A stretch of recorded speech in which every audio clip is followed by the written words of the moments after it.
Hello guys, അപ്പോൾ തുടങ്ങാം. ഓടും കുതിര ചാടും കുതിര, written and directed by Althaf Salim. നിങ്ങൾക്കറിയാം, നിവിൻ പോളിയുടെ ഞണ്ടുകളുടെ നാട്ടിലൊരു ഇടവേള സിനിമ ചെയ്തത് അൽതാഫ് സലീമാണ്. പുള്ളി കുറച്ച് വർഷങ്ങൾക്ക് ശേഷം ചെയ്യുന്ന ഒരു സിനിമയാണ് ഈ ഓടും കുതിര ചാടും കുതിര.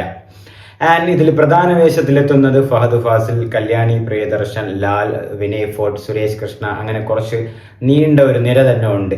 ഇതിൽ ക്യാമിയോ പോലെ ഒരു ചെറിയ റോളിൽ അൽതാഫ് സലീമും വരുന്നുണ്ട്. അൽതാഫ് സലീം ഒരു നടനും കൂടെയാണ്. പിന്നെ ഈ സിനിമയുടെ പ്രൊഡക്ഷൻ ചെയ്തിരിക്കുന്നത് ആഷിഖ് ഉസ്മാനാണ്. ആൻഡ് ഈ സിനിമയുടെ സിനിമാറ്റോഗ്രഫി ചെയ്തത് ജിൻഡോ ജോർജ് ആണ്. ഈ സിനിമ എഡിറ്റ് ചെയ്തിരിക്കുന്നത് നിതിൻ രാജാണ്. ആൻഡ് ഈ സിനിമയുടെ മ്യൂസിക് ഡയറക്ടർ ജസ്റ്റിൻ വർഗീസ്. പുള്ളിയുടെ weakest work, one of the weakest work എന്ന് പറയുന്നത് ഇതായിരിക്കും. മ്യൂസിക് ഒരിടത്തും വർക്കായിട്ടില്ല, ഒരിടത്തും.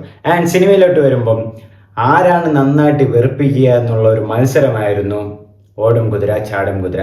പേര് കേൾക്കുമ്പോൾ തന്നെ നിങ്ങൾക്ക് അറിയാം, ഓടുന്ന കുതിര ചാടുന്ന കുതിര.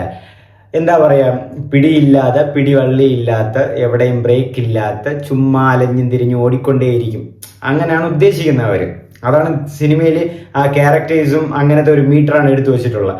ഫഹദ് ഫാസിലേക്ക് വരുമ്പം പൊന്നാളിയാ, എന്ത് കണ്ട് തീർത്തെന്ന് എനിക്കൊരു സമാധാനവും കിട്ടുന്നില്ല. എങ്ങനെ കണ്ടെന്ന് ഫഹദ് ഫാസിലെ അമ്മാതിരി വെറുപ്പിക്കലായിരുന്നു. പുള്ളിക്ക് ഈ മീറ്റർ പറ്റില്ലെന്നാണ് എനിക്ക് തോന്നുന്നത്.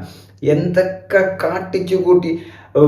പടത്തിന്റെ തുടക്കം തൊട്ടേ പടം ഏത് മീറ്ററിലാണ് പോണ, പടത്തിന്റെ ആക്ടിങ് ഒക്കെ എങ്ങനെയാണ് വരുന്നത് നിങ്ങൾക്ക് നല്ല രീതിക്ക് ബോധമാവും, കിട്ടും. എനിക്ക് തോന്നുന്നത് ഈ പടം ഇപ്പൊ ലോക ഹൃദയപൂർവ്വം ഒക്കെ വന്നുകൊണ്ട് പടം മുങ്ങിപ്പോയതാണ് ഓണത്തിൽ. പക്ഷെ സത്യം പറഞ്ഞാൽ ഒറ്റയ്ക്കാണ് വന്നെങ്കിൽ പടം ചത്തുപോയെങ്കിൽ സത്യം. ആൻഡ് ഇതിൽ ഫസ്റ്റ് സീൻ തന്നെ കല്യാണി പ്രിയദർശൻ, സാഫ് ബോയ്, ഫഹദ് ഫാസിലിന്റെ കൂടെ ഒരാളുണ്ടാവും. അങ്ങനെ ഒരു പുള്ളിക്കാരനൊക്കെ ആയിട്ടൊരു എന്താ പറയുക, ഒരു അപ്പാർട്ട്മെന്റിലുള്ള ഒരു സീനൊക്കെ ഉണ്ട്. അവിടെ വെച്ചാണ് ഇവരൊക്കെ മീറ്റ് ചെയ്യുന്നതും. ആ ഒരു സീന് ഒരു ക്രിഞ്ചിയസ്റ്റ് ഓഫ് ദി സീനാണ്. അതായത് സാഫ് ബോയും കല്യാണി പ്രിയദർശനും കപ്പിൾസ് ആണ്. പിന്നെ അവരിങ്ങനെ പിണങ്ങുന്നു. അപ്പം അതുവഴി ആശ്വസിപ്പിക്കാൻ വേണ്ടി ഫഹദ് ഫാസിൽ പോകുന്ന ആ ഒരു സിറ്റുവേഷൻ, അങ്ങനത്തെ കുറച്ച് സാധനങ്ങളൊക്കെ ഉണ്ട്. അതായത് എനിക്ക് സത്യം പറഞ്ഞാൽ എനിക്ക് വിവരിക്കാനും വയ്യ. ആൻഡ് കല്യാണി പ്രിയദർശന്റെ അവസ്ഥ നോക്കുവാണെങ്കിൽ എന്താ പറയാ, ഓണം വിന്നർ ചന്ദ്രൻ ഞാന്ത, ഓണം ഫ്ലോപ്പ് ഓടും കുതിര ചാടും കുതിരയും ഞാന്ത, അന്നൊരു ലെവലാണിപ്പം കല്യാണി പ്രിയദർശന് കിടക്കുന്നത്. എന്താ അല്ലേ അവസ്ഥ. അവിടെ വിജയവും ഇവിടെ അങ്ങനത്തെ ഒരു ഫ്ലോപ്പുമാണ് ഇപ്പോഴത്തെ സിറ്റുവേഷൻ. ഇതിലേക പോസിറ്റീവായിട്ട് എനിക്ക് കണ്ടത് ലാലാണ്, താടി വെച്ച ലാല്. പുള്ളിയുടെ കുറച്ച് കോമഡികളൊക്കെ എനിക്ക് വർക്കായിട്ടുണ്ട്. അതൊരു ചിരി വരും നിങ്ങൾക്ക്, നല്ല കോമഡികൾ കുറേ ഉണ്ട്. പിന്നെ പുള്ളിയും സുരേഷ് കൃഷ്ണ, മറ്റേ കൺവിൻസിങ് സ്റ്റാർ, പുള്ളിക്കാരനുമായിട്ടുള്ള ഒരു കമ്പൈൻ, ഒരുമിച്ചുള്ള 2-3 കോമഡികളൊക്കെ ഉണ്ട്. അതൊക്കെ പിന്നെയും കണ്ടിരിക്കാം. ഇതെല്ലാം കഴിഞ്ഞ് ആ ഒരു 5-6 മിനിറ്റ് അല്ലെങ്കിൽ ആ 2-3 മിനിറ്റ് കഴിഞ്ഞാൽ പിന്നെ സിനിമ വെറും വേസ്റ്റാണ്, കാട്ടപരാധം. എന്താണ് കാണിച്ചു വെച്ചിരിക്കുന്നത് ഒരു പിടിയില്ല. വളിപ്പെന്ന് പറഞ്ഞാൽ വളിപ്പ്, ചളി എന്ന് പറഞ്ഞാൽ ചളി. പലപ്പോഴും എന്തൊക്കെ സിനിമയൊക്കെ എവിടേക്കോ പോകുന്നുണ്ട്. സെക്കൻഡ് ഹാഫ് ആയപ്പം ഇടയിൽ ധ്യാൻ ശ്രീനിവാസനൊക്കെ വരുന്നു. ധ്യാൻ ശ്രീനിവാസൻ ഒരു പെണ്ണിന് ഫുഡൊക്കെ ഉണ്ടാക്കി കൊടുക്കുന്നു. പിന്നെ അവരുമായിട്ടൊരു 10-20 മിനിറ്റ് അങ്ങനെ സിനിമ പോകുന്നു. ഞാൻ ഇപ്പോൾ സിനിമയുടെ ഇത് ഏത് സിനിമ മാറിപ്പോയോ, സെക്കൻഡ് ഹാഫ് വല്ല അവന്മാർ മാറ്റുമല്ലോ ഇട്ടോ എന്നൊരു ഡൗട്ട് വരെ എനിക്കുണ്ടായിരുന്നു. ഞാനാണ് ഈ സിനിമ തീരുന്നുമില്ല, എല്ലാവരും ടെൻഷനായിരുന്നു. പൈസയും കൊടുത്ത് ഇനിയും ഇറങ്ങി പോവാൻ, അങ്ങനെ ഞാൻ എന്തായാലും ഇറങ്ങി പോവില്ല.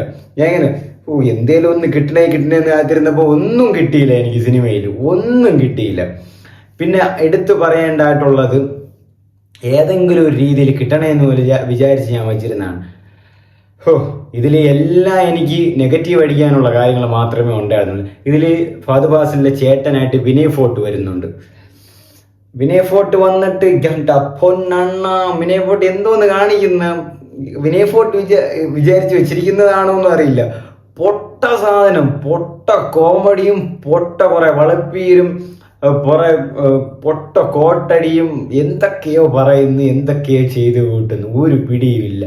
പിന്നെ ആ സിനിമയിൽ ഒരു ലോജിക്ക് ഇല്ലാത്ത സീൻസ്. ഇത് ഏതൊരു ഇന്റർവ്യൂവിൽ ആരോ പറഞ്ഞെന്ന്, ട്രോളിൽ എന്തോ ഉണ്ടായിരുന്നു, ഇത് കൊറിയൻ ടൈപ്പ് പടമായിരുന്നു. ഇത് കൊറിയൻ ടൈപ്പ് പടയില്ല, ഇത് കൊറിയൻ ടൈപ്പ് നൂഡിൽസ് പോലെയാണ് എനിക്ക് തോന്നുന്നത്. ഫുൾ വട്ട കുഴഞ്ഞ് വലിച്ചാലും വരാത്ത അവസ്ഥയായിട്ട്. പൊട്ടപ്പടം. അൽതാഫ് സലീമിന് ബിൽഡപ്പ് ഒക്കെ കൊടുത്ത് ഒരു പടം ഞണ്ടുകൾ നാട്ടിൽ ഇടവേള ചെയ്തു. അപ്പൊ ഈ സിനിമ പുള്ളിയും പറയുന്നുണ്ട് പുള്ളിക്ക് അഭിനയിക്കാനാണ് താല്പര്യം കൂടുതൽ, ഡയറക്റ്റ് ചെയ്യാൻ വലിയ താല്പര്യമൊന്നുമില്ലെന്ന്. പക്ഷെ ഇപ്പൊ ഒരു പടമുണ്ടല്ലോ, അമ്മാതിരി പൊട്ടപ്പടം, ഒരു രീതിക്കും ഒന്നും വർക്കാവുന്നില്ല പടത്തിൽ എന്തൊക്കെയോ ചെയ്ത് കാണിച്ചു കൂട്ടുന്നുണ്ട്.